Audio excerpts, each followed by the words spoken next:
Hello students, it's time to study. आज का हमारा टॉपिक है टेंस। बेसिकली टेंस बहुत इम्पोर्टेंट टॉपिक है क्योंकि इसका यूज़ ग्रामर में कई एरिया में देखने को मिलता है, जैसे active voice and passive voice, direct से इनडायरेक्ट में चेंज करना, जैसे हम डायरेक्ट एंड इनडायरेक्ट स्पीच कहते हैं, स्टोरी राइटिंग, ऐसे राइटिंग या फिर लेटर लिख रहे हैं हम, तो ये एक इम्पॉर्टेंट टॉपिक है।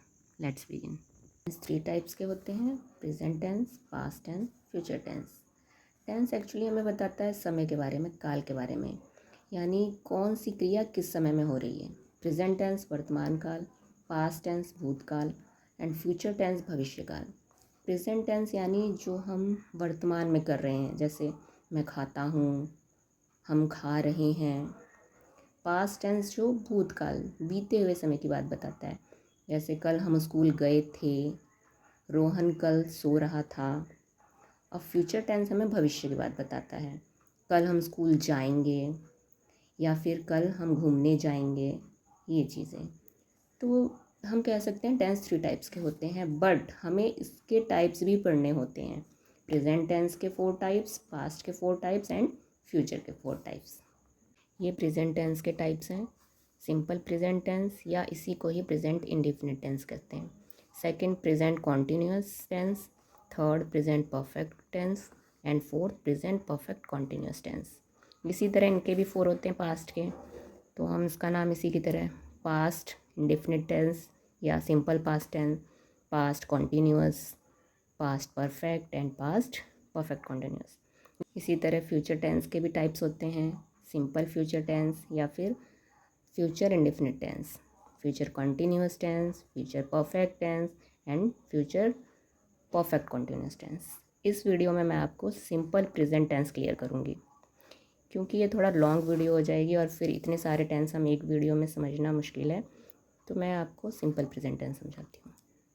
ये हमारा प्रेजेंट टेंस है, जैसे हमने पीछे भी पढ़ा। प्रेजेंट टेंस फर्स्ट है और सेकंड पास्ट टेंस और थर्ड फ्यूचर टेंस। तो प्रेजेंट टेंस के 4 पार्ट है, जिसमें से हम पहला पार्ट समझ रहे हैं सिंपल प्रेजेंट टेंस। तो हम इसे पहचानेंगे कैसे कि ये सिंपल प्रेजेंट टेंस है। तो किसी भी सेंटेंस या वाक्य के अंत में अगर क्रिया में ता है, ती है या ते है लगा है, तो समझ जाना है आपको कि वो सिंपल प्रेजेंट टेंस है। क्रिया के अंत में जैसे पढ़ता है, सोता है, जाता है, खाता है, etc। ये सब क्रिया है, पढ़ना, सोना, जाना, खेलना। तो आपको पहचानना है कि क्रिया के अंत में अगर ता है, ती है, ते है लगा हुआ है तो वो सिंपल प्रेजेंट टेंस है। ओके, इतना क्लियर। अब आपको करना क्या है, मैं आपको जैसे एक वाक्य देती हूँ, मैं पढ़ता हूँ, ठीक। तो आपको पहचानना है, हाँ इस सेंटेंस में पढ़ता हूँ लगा है, मतलब सिंपल प्रेजेंट टेंस है। बट इसे अब हम चेंज कैसे करेंगे, तो इसके कुछ रूल्स हैं, वो हमें रूल्स तो याद ही होने चाहिए। तो रूल्स देखो आप लोग। जो भी पर्सन किसी काम को करता है वो होता है सब्जेक्ट। मैं पढ़ता हूँ, यहाँ पे सब्जेक्ट कौन है? मैं। और वो कौन सी क्रिया कर रहे हैं? पढ़ने की क्रिया कर रहे हैं, ठीक। तो सब्जेक्ट आपका मैं की जगह हो सकता है तुम, या फिर किसी का नाम, राम, सीता, गीता, या फिर हम, वे सब, ये सब्जेक्ट हो सकते हैं। तो सब्जेक्ट के अकॉर्डिंग रूल्स चेंज होगा। पहली बात, सिंपल प्रेजेंट टेंस में आपको वर्ब में एस और ई एस लगाना है। फर्स्ट रूल है वर्ब में एस या फिर ई एस लगाना है, लगाते हैं। अच्छा, ये एस ई एस लगाना है, बट कौन से सब्जेक्ट में? जब सब्जेक्ट सिंगुलर हो, यानी एक वचन में हो, तब आपको वर्ब में एस ई एस लगाना है। अब सब्जेक्ट सिंगुलर यानी क्या मीन्स है इसका? या तो किसी का नाम हो सकता है, किसी का नाम, या फिर ही या शी, ये आपके सब्जेक्ट सिंगुलर होते हैं, तब हम वर्ब में एस एस लगाते हैं। जैसे एग्जांपल समझो आप, गीता पढ़ती है। ओके, तो इसे हम सॉल्व कैसे करेंगे? गीता किसी का नाम है, ओके, गीता। अब ये वर्ब क्या है इसमें? पढ़ना, पढ़ने का काम कर रही है, तो पढ़ने का इंग्लिश क्या है आपका? रीड। अब मैंने आपको बताया था वर्ब में ऐसी एस लगाना है जब सब्जेक्ट सिंगुलर हो। तो सब्जेक्ट हमारा अकेला है, गीता अकेली है, तो यानी हमें वर्ब में क्या लगा देना है? S, reads. क्लियर? एक और देखो आप, जैसे वह school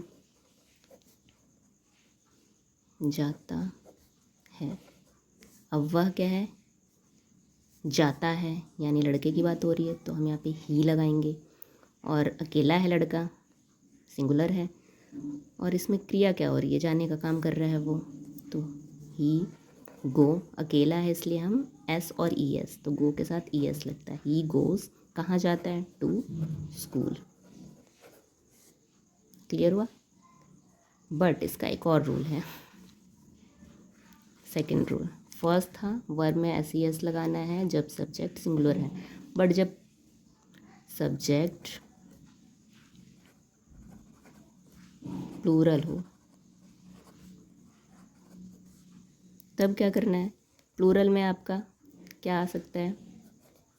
we, they, I, you. ये आपके 4 वर्ड्स हमेशा प्लूरल में होते हैं। अगर ये आते हैं तब हम वर्ब में एस और ई एस नहीं लगाते। वर्ब में एस और ई एस नहीं लगाते।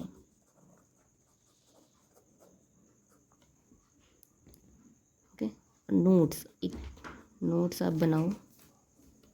नोट्स में आप लोग लिखिएगा कि सिंपल प्रेजेंट टेंस में हमेशा वर्ब्स की फर्स्ट फॉर्म का यूज़ होता है। आपको पता होगा कि वर्ब में 3 फॉर्म्स होते हैं, first form, second form, third form. तो सिंपल प्रेजेंट टेंस में हम हमेशा वर्ब के फर्स्ट फॉर्म का यूज़ करते हैं। देखिए जैसे यहाँ पे हमने लिखा है Geeta read, read first form है तो हमने एस लगा दिया।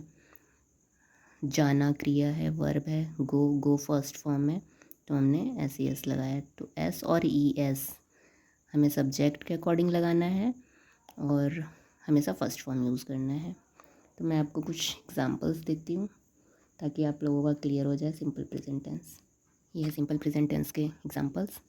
तो हम पहले इसमें पहचानेंगे सब्जेक्ट कौन है और वर्ब क्या है। फर्स्ट है हम आम खाते हैं।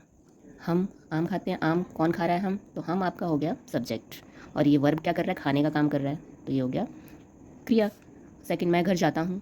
घर कौन जा रहा है? मैं, तो मैं हो गया सब्जेक्ट, एंड क्रिया क्या कर रहा है? जाने का, तो जाता हूँ वर्ब है। तुम पत्र लिखते हो, पत्र कौन लिखता है? तुम, तो तुम सब्जेक्ट है, एंड वर्ब क्या हो गया? लिखना, लिखते हो। वे क्रिकेट खेलते हैं, क्रिकेट कौन खेल रहा है? वे, तो ये हो गया सब्जेक्ट, और ये क्रिया कर रहा है खेलते हैं, खेलने का। धोबी कपड़े धोते हैं, कपड़े कौन धो रहा है? धोबी, धोबी हो गया सब्जेक्ट, और ये क्रिया कर रहा है धोने का, धोता है वर्ब है। वह गाना गाती है, गाना कौन गा रहा है? वह सब्जेक्ट है, और गाती है क्रिया है आपकी। मम्मी कहानी पढ़ती है, कहानी कौन पढ़ रहा है? मम्मी, तो मम्मी सब्जेक्ट है और क्रिया है पढ़ना। तो इसे हम सॉल्व करते हैं। फर्स्ट हम, मैंने आपको बताया था आई, वी, यू, दे, ये हमेशा प्लूरल वर्ड होते हैं, बहुवचन। तो हम का हो जाएगा वी, और वर्ब है खाना, फर्स्ट फॉर्म यूज़ करना है ईट। और अगर हम प्लूरल वर्ड है वी, तो इसमें एस और एस नहीं लगाना है। We eat mango. नेक्स्ट, मैं घर जाता हूँ। मैं के लिए आई लग जाएगा। आई आपका कैसा सब्जेक्ट है? प्लूरल है, और वर्ब क्या कर रहा है? ये जाने का काम कर रहा है, जाता है। गो फर्स्ट फॉर्म, प्लूरल है तो एस और एस नहीं लगाना है। तो आई गो, कहाँ जा रहा है? आई गो टू होम। थर्ड, तुम पत्र लिखते हो। तुम, यू, लिखने का काम कर रहा है, राइट। यू आपका हो गया प्लूरल वर्ड, तो हमें इसमें एस और एस नहीं लगाना है। राइट क्या लिख रहा है? पत्र, you write a letter. Fourth, वे क्रिकेट खेलते हैं। वे, दे, ये भी प्लूरल वर्ड है, क्या काम कर रहे हैं? ये खेलने का, दे प्ले क्रिकेट। नेक्स्ट, धोबी कपड़े धोता है। धोबी यानी वॉशरमैन, वॉशरमैन आपका हो गया सिंगुलर, अकेला है, और वर्ब क्या है, धोने का काम कर रहा है, वॉश। मैंने आपको बताया था अगर सिंगुलर है तो वर्ब में एस या ई एस लगेगा, तो ई एस वॉशेस क्या धो रहा है, क्लोथ्स। क्लियर। नेक्स्ट, वो गाना गाती है, गाती है मतलब लड़की है, तो वह के लिए शी क्या कर रही है, गा रही है, सिंग वर्ब की फर्स्ट फॉर्म, सिंगुलर है तो हम इसमें एस लगा देंगे, सिंग्स क्या गा रही है, सॉन्ग। मम्मी कहानी पढ़ती है, सब्जेक्ट मदर, मदर सिंगुलर है, अकेले हैं, और क्या कर रही हैं ये, रीड फर्स्ट फॉर्म, सिंगुलर है तो एस लग जाएगा, रीड्स क्या पढ़ रही हैं, स्टोरी। तो मैंने इसमें आपके कुछ प्लूरल्स भी वर्ड लिए हैं और सिंगुलर भी लिए हैं, ताकि आपको एस और ई एस वर्ड में क्लियर हो जाए। आई होप आपको सिंपल प्रेजेंट टेंस क्लियर हो गया होगा। तो ये कुछ एग्जांपल्स मैं आप लोगों को दे रही हूँ, जिसे सॉल्व करिएगा और इसके आंसर कमेंट बॉक्स में कमेंट करिएगा। तो अभी हमारा सिंपल प्रेजेंट टेंस क्लियर हुआ है, अभी टेंसेस के और भी पार्ट्स हैं जिसे हम आगे क्लियर करेंगे नेक्स्ट वीडियोज़ में। तो होप नेक्स्ट वीडियो में मिलते हैं। Thank you.